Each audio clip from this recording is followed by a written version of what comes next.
Culture ETF. Optimisez vos chances en bourse en toute paresse. Laissez faire les ETF, laissez-les faire la performance à votre place. Julie Cohen-Horton vous guide dans cet univers chaque vendredi. Bonjour Julie. Bonjour Guillaume, bonjour à tous. Bah oui, en toute paresse, mais encore faut-il comprendre à quoi ils correspondent ces ETF. Et là, c'est souvent une autre paire de manches. Alors si je vous dis iShares Edge, MSCI, Multifactor, USA, UCITS ETF. Bonsoir. Ou rien que ça.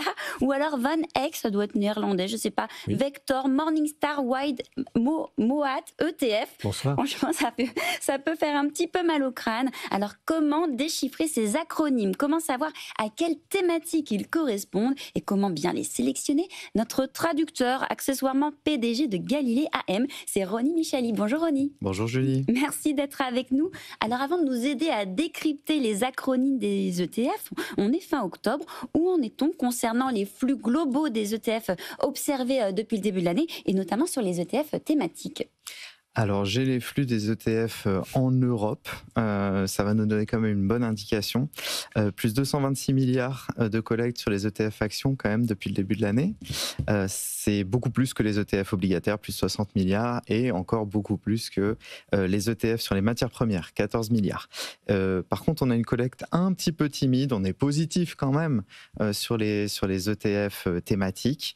Et sur les principales thématiques, c'est plus 4 milliards depuis le début de l'année. Les ETF continuent d'attirer, mais malgré leur nom bien compliqué. On peut redire les noms des ETF. Non, je plaisante. Bravo, vous les avez dit sans les écorcher quand même. C'est dommage quand même, parce que le but d'un ETF, c'est de simplifier la vie d'un investisseur, mais quand on voit leur nom, on se dit que ça complexifie tout. C'est vrai que c'est des noms un peu barbares quand même pour les novices.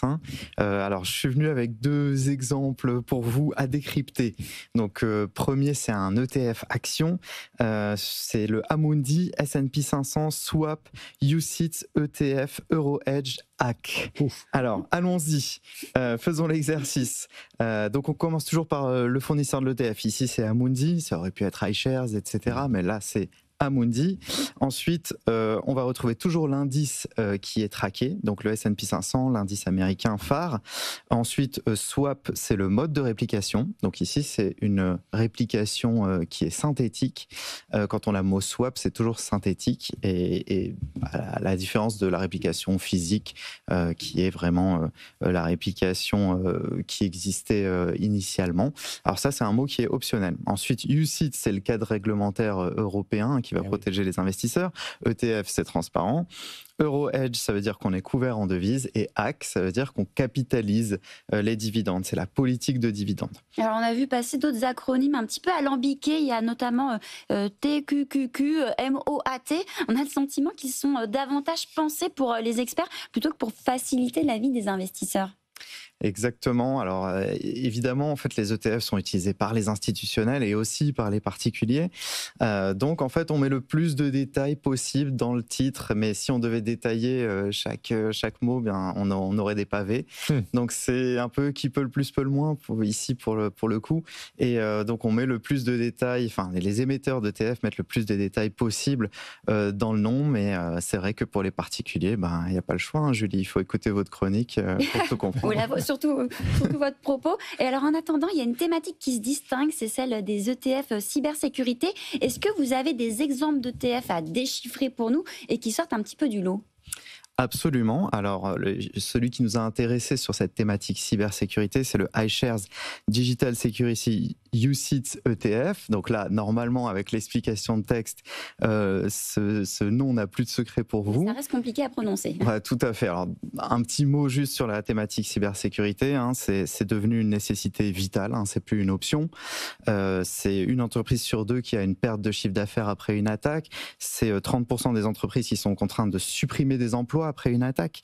Un temps d'arrêt moyen d'une entreprise après une attaque informatique majeure de 21 jours, c'est énorme. Donc effectivement, cette thématique cybersécurité, on évolue maintenant, bien sûr, dans un monde hyper digitalisé et elle est devenue centrale. C'est une thématique qui n'a pas trop progressé par rapport aux autres thématiques autour de la tech depuis le début de l'année. On n'est qu'à 15%. On est, par exemple, sur la robotique et l'IA à 30%.